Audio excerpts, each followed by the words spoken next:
la deuxième saison des échecs en antisterie, deuxième épisode, et ça sera en compagnie du docteur Maxime Boiteau. On va aborder les erreurs lors de votre installation. Bonjour. Avec vous, on ne va pas parler d'échecs, on va parler d'erreurs, surtout au niveau de l'installation. C'est un moment important quand on est jeune praticien. Qu'est-ce qu'on redoute d'ailleurs avant d'aller dans les erreurs potentielles?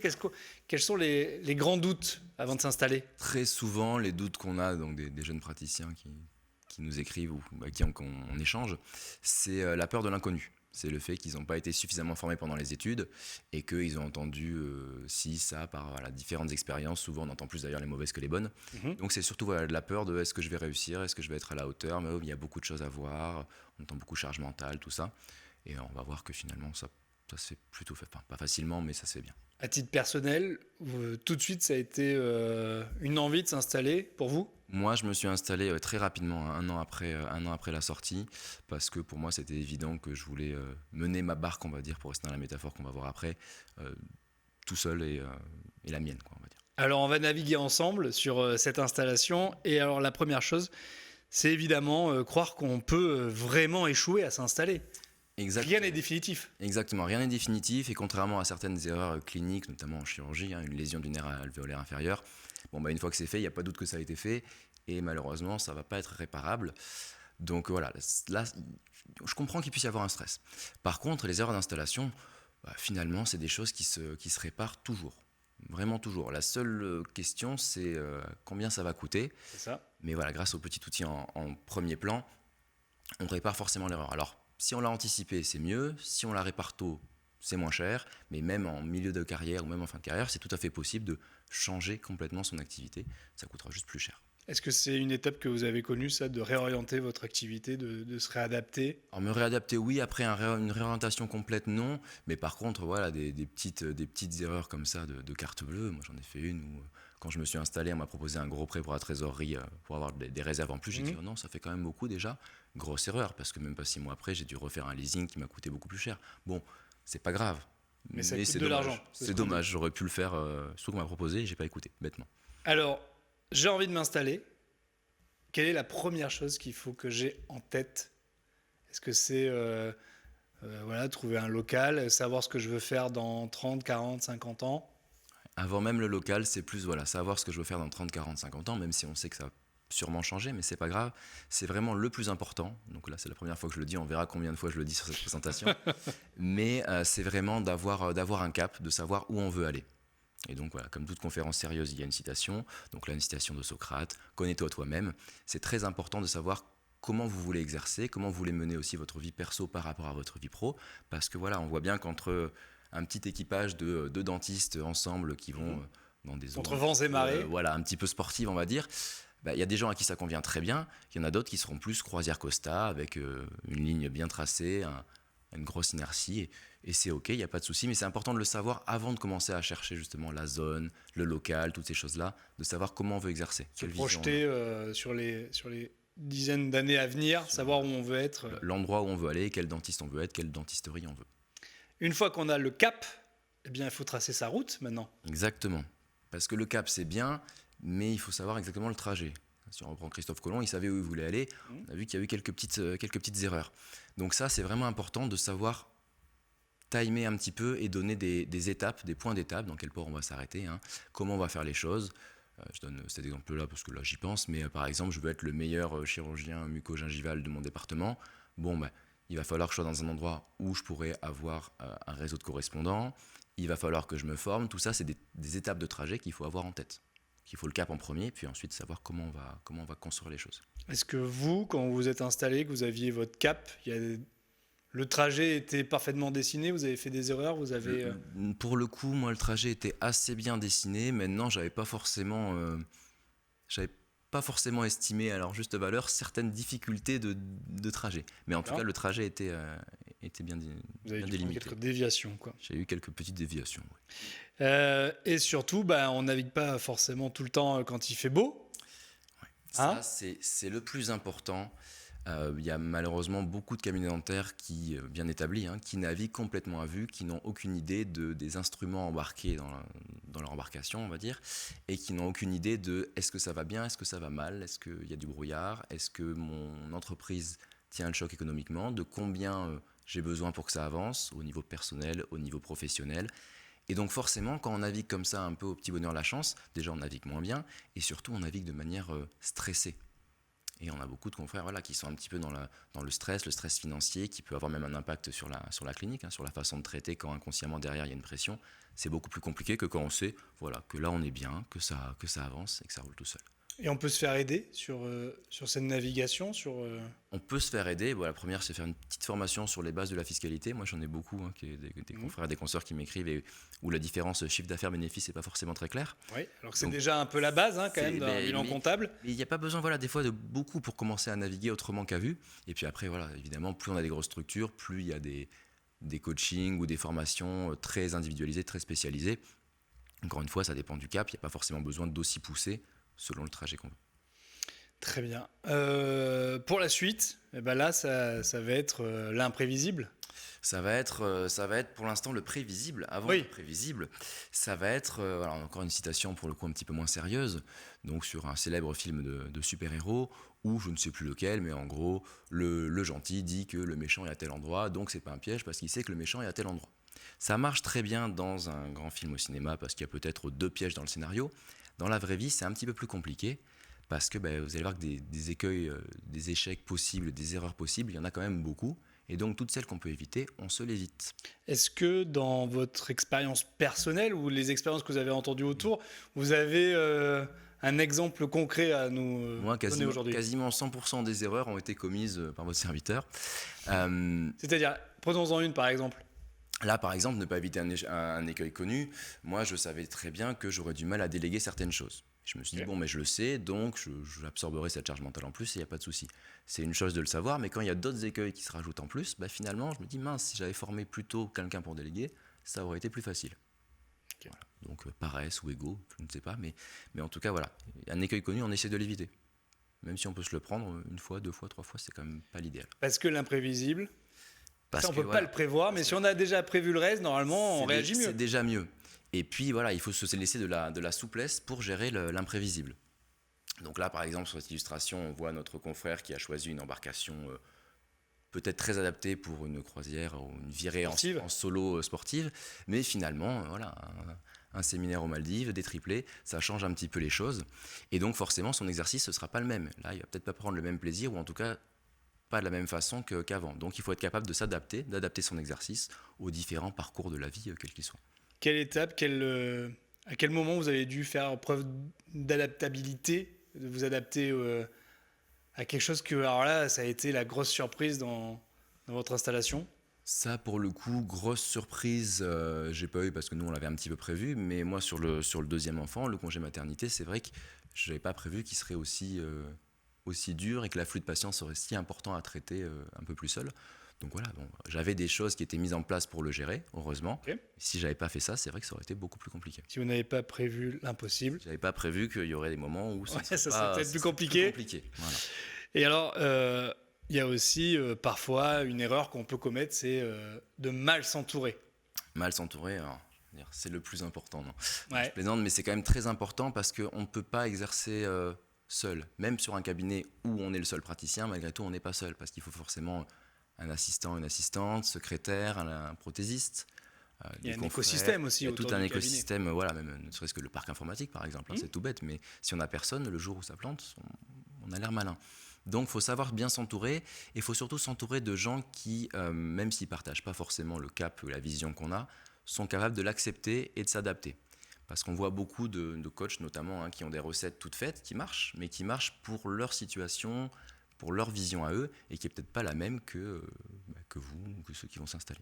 Alors vous, Maxime, quand vous êtes installé, comment vous avez choisi les personnes avec lesquelles vous êtes entouré ? Est-ce qu'il y a eu des erreurs ? Est-ce que vous avez changé votre fusil d'épaule à un moment donné ? Là, pour le coup, j'ai impossibilité totale de dire que j'ai fait une erreur. Parce qu'en plus, c'est pas le cas, puisque moi, je travaille avec ma femme, donc ah oui, alors là, je suis naturellement bien entouré. La paix des ménages. Je suis naturellement bien entouré. Non, mais c'est surtout, au niveau des prothésistes, par exemple, j'en ai changé plusieurs fois, par exemple, parce qu'il fallait trouver quelqu'un avec qui ça match, avec qui on a la même vision du travail. Voilà. Et puis alors, on peut pas être au four et au moulin, on peut pas tout faire non plus quand on est praticien. On peut pas tout faire, en tout cas pas longtemps. Ouais. Donc c'est important de savoir lâcher du lest, de savoir se recentrer sur soi, hein. Il n'y a pas que la vie professionnelle. Et surtout, on ne pourra pas avoir une embarcation qui est, alors ça dépend de son niveau d'exigence, mais on ne pourra pas avoir une embarcation qui est aussi rutilante, aussi bien, aussi parfaite que ce qu'on voudrait. Il y a toujours un petit quelque chose, un truc à nettoyer, un truc à améliorer. Voilà, moi j'ai 16 pages de PDF de process du cabinet. Si je m'écoutais, je serais en train de les changer tout le temps et je dormirais pas la nuit et je me ferais gronder. Donc non, c'est important de pouvoir prendre un petit peu de recul là-dessus. Des petites erreurs seront commises, c'est pas grave. Tout à l'heure, vous disiez, au départ, vous avez eu du mal à déléguer, vous. Oui, Vous avez compris que c'était une erreur. tout à fait. Aujourd'hui, quelles sont les tâches, les moments où vous déléguez? Vous avez réussi à justement prendre de la Moi, distance. j'ai réussi à déléguer quasiment tout mon administratif. Au début, ma pré-comptabilité, mes choses comme ça, je voulais les faire moi-même, par exemple, parce Ok. que je savais que ce serait bien fait, que ça correspondrait bien, etc. Et puis ma femme, elle ne voulait pas, elle a pris quelqu'un pour ça, et j'ai très vite vu que c'était quand même beaucoup mieux de déléguer cette partie-là. Ouais. Donc c'est vrai que tout ce qui nous plaît Surtout pas, et les qui nous parties prend du temps, chronophages. toutes les parties chronophages, voilà, doivent être déléguées, surtout que si jamais ça prend plus de temps que votre taux horaire, encore une fois, petit retour au fait de naviguer à vue, Mhm. quand vous vous rendez compte que c'est une tâche qui est chronophage et que vous mesurez entre guillemets l'impact de cette tâche, déléguez. Alors, quand je délègue, ça veut dire qu'il faut que j'ai des gens, on le disait, autour de moi, qui peuvent aussi être dans mon cabinet, au sein du cabinet. Et donc, ça veut dire qu'il faut bien les choisir, ces gens-là. Il faut bien choisir son équipage et c'est peut-être le plus important. Ça fera juste la troisième fois. C'est juste la troisième. Non, mais c'est vraiment très très important parce qu'on l'oublie souvent. On est souvent sur quelle marque de matériel je dois utiliser, quel ciment Sur les d'obturation, outils. sur les outils. Alors que finalement, ce qui va être le plus impactant au quotidien, c'est l'équipe dentaire, c'est l'assistante avec qui vous êtes. Et il n'y a pas que le côté professionnel. Il y a aussi le côté humain. Il y a, Il y a le côté humain, il y a le côté entente. Voilà, là, ce petit moussaillon a l'air très sympathique, mais sur un travail à quatre mains, par exemple, ce sera peut-être pas le plus pertinent. Vous avez combien aujourd'hui de personnel, vous, dans votre cabinet? Nous, on a 3 assistants et donc une secrétaire administrative en auto-entreprise. D'accord. Et c'est de la gestion humaine. Et c'est de la gestion humaine et c'est une partie non négligeable du travail de chef d'entreprise. chef d'entreprise. Et il ne faut pas vouloir brûler les étapes. Il ne faut pas vouloir aller trop vite. C'est une tendance qu'on a, alors tout le monde l'a, hein, mais de plus en plus avec les réseaux sociaux, etc. Moi, L'instantané, l'immédiateté. instantané, tout de suite, le rendez-vous, la cicatrisation. Moi, je dis toujours, je dis ça à mes patients pour les greffes osseuses. Le tour du monde en 80 jours, maintenant on le fait en 24 heures. Votre os, il y a un temps qui n'est pas compressible. Et c'est pareil pour les changements au cabinet. Il y a des choses qui mettent du temps. Vous changez un process sur l'agenda, par exemple, ça les orthodontistes le savent encore mieux que les autres, mais ça met du temps avant que l'impact soit mesurable, quantifiable et ressenti. Donc il faut laisser le temps, laisser les choses se faire, pas vouloir aller trop vite sur son trajet. Dans votre cabinet, est-ce qu'il y a des process que vous avez changés et qui ont mis du temps justement à avoir des effets positifs? Est-ce que vous avez une illustration? Changement sur l'agenda, sur la gestion des urgences, sur la gestion des premières consultations, sur essayer de raccourcir les délais. Ok. Voilà, moi, j'ai mis en place des changements avec des créneaux plus longs sur la première consultation, des rendez-vous intermédiaires d'explication, etc. Au début, je me disais, mais ça n'a pas marché ce que j'ai fait. D'accord. Et ça a mis combien de temps? Ça a mis bien 4 mois, je dirais, avant que ça se ressente vraiment. D'accord. Et ça, vous avez pu en parler à d'autres confrères qui se sont installés Et ça, alors ça dépend, voilà, encore une fois, de la vision et du cap qu'on a, ça dépend de l'endroit où on est, mais c'est quelque chose qui est relativement partagé, le fait que le changement ne va pas se faire immédiatement. Et cette réorganisation, c'est votre idée ou c'est un échange aussi avec d'autres confrères que... Moi, pour le coup, c'est un échange avec mon associé Ouais. à la maison Ouais. sur le fait que là, il fallait Il fallait faire quelque chose, quoi. Et évidemment, quand on a un but, un cap, un trajet, bah, il faut essayer d'anticiper au maximum. Autant que possible, tout ce qui peut être anticipé, c'est beaucoup plus facile que quand on le découvre. Ça, c'est comme si vous demandiez à quelqu'un sur de la chirurgie implantaire, quand on fait sa planification en avance, forcément, la chirurgie n'a rien à voir avec on ouvre et on découvre ce qui se passe, qui d'ailleurs n'est pas tellement recommandé.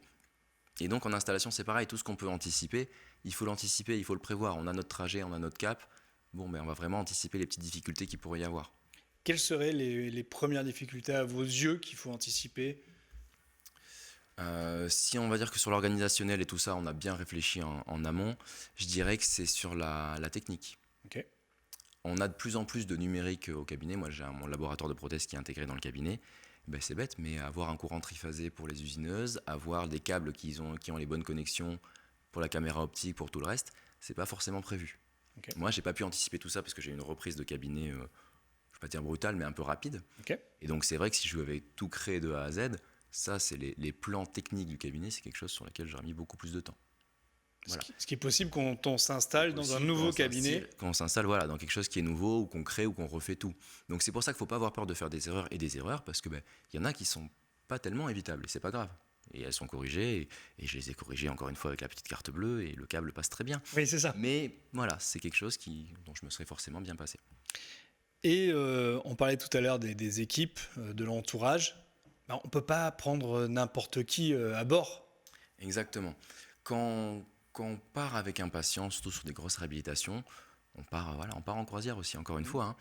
Et des fois, Il faut faire confiance à l'équipage. Il faut faire confiance déjà, il faut être sûr que son équipage va bien. Quand Ouais, l'équipage va moins bien, c'est un peu plus difficile.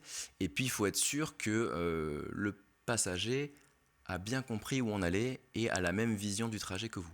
Là, en l'occurrence, voilà, cette dame, forcément, avec toutes ces valises, elle serait peut-être plus à l'aise sur une embarcation plus grosse et avec voilà, un exercice un petit peu différent.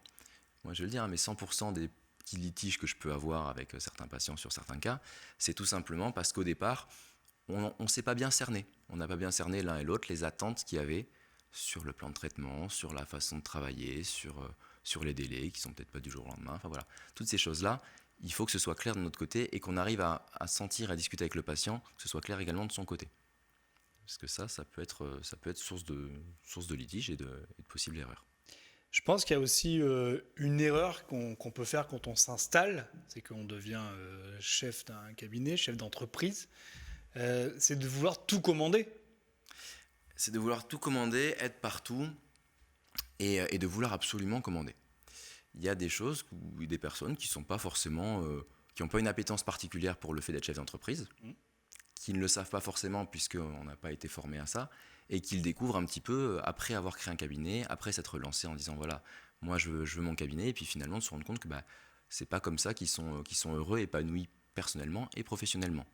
Que finalement ils passent beaucoup plus de temps qu'ils ne voudraient à gérer de l'humain, comme on disait avant, hein, que à travailler, et presque que ça leur manque un petit peu. A contrario, on a des gens qui sont en salariat dans des gros cabinets ou en associations assez minoritaires où ils ne gèrent pas forcément tout ça et qui sont parfaitement heureux, parfaitement épanouis, qui font très bien leur traitement, je sais pas, orthodontique, endodontique, et finalement ça leur va bien. Il faut pas, je pense qu'il ne faut pas absolument vouloir être chef d'entreprise, pardon. Moi par exemple c'était mon cas, j'ai beaucoup d'amis et de confrères pour qui c'est le cas, mais c'est pas grave si c'est pas le cas en fait. Vous avez douté avant de vous installer ou ça a été très vite J'ai pas du tout douté avant de m'installer. Par contre, il y a eu des moments, justement, en cours, pas d'installation, mais en cours de petite correction de cap ou de difficulté, où je me suis dit, mince, c'est vrai que si j'avais pas tout ça, si j'avais que le soin, si vraiment que la partie technique, finalement, les échecs à gérer seraient pour moi plus faciles. Et vous connaissez des gens qui se sont installés puis désinstallés pour revenir dans le salariat? J'en connais beaucoup. Comment ça se passe à ce moment-là? Parce que on peut le vivre aussi comme un échec, alors qu'en fait, c'est juste finalement, une réorientation sur soi-même. C'est juste un changement de cap, un cap qui au départ était pas bon. Alors, ça dépend de deux choses. Déjà, il y a le côté financier. Est-ce qu'ils ont perdu beaucoup de plumes avec ce changement ou pas? Si c'est pas le cas, bon, tant mieux. Finalement, c'est juste une question de mindset à gérer. Et après, si c'est le cas, faut réussir à comprendre que vaut mieux le faire, encore une fois, plus tôt. Ça coûte moins cher et on est plus vite dans un épanouissement professionnel. Moi, j'en connais beaucoup qui après se sont retrouvés sur des carrières scientifiques, par exemple, de professeurs, pas forcément professeurs, mais maîtres de conférences d'université, et finalement qui sont bien plus épanouis, bien plus reconnus professionnellement et heureux eux-mêmes que quand ils se forçaient à faire quelque chose qui leur allait pas. Mettre un habit qui n'est pas le leur. Et après, attention, il y a aussi l'inverse. Il y en a des gens qui vont se dire qu'ils veulent s'occuper de rien, ils veulent faire que du clinique, et que finalement se rendent compte que ils ont besoin de diriger de A à Z, d'avoir leur matériel, leur organisation, et dans ce cas-là, ils font une liberté certaine. Voilà. Et surtout, alors, s'il y a un conseil, je pense que vous voulez donner aux gens, c'est d'oser, c'est d'y aller, c'est de faire. C'est de ne pas avoir peur. On continue avec encore plein de citations. J'ai contrebalancé Marvel quand même avec des gens un peu plus sérieux et connus. Mais voilà, tous disent la même chose, c'est que finalement, il n'y a pas de vrai échec. Il n'y a que des petits setbacks, des petites erreurs, et le tout c'est de continuer et c'est de remonter en selle, de reprendre la barre et puis d'y aller, parce que finalement les risques ils sont pas énormes. Oui, le seul échec ça serait de ne rien faire. Le seul échec ce serait de ne rien faire et d'avoir les regrets de ne pas avoir fait, de ne pas avoir tenté. Vous avez eu peur justement de cet échec, vous, de s'installer et de dire Non, parce que je me suis dit, dans le pire des cas, ben voilà, je revends et puis je ferai autre chose. On a quand même une des rares professions où on a un taux de chômage à zéro. Donc, dans le pire des cas, il y avait une autre solution. on rebondit. Il y a d'autres solutions, c'est pas grave. Merci beaucoup Maxime Avec plaisir. et à très vite pour un nouvel épisode.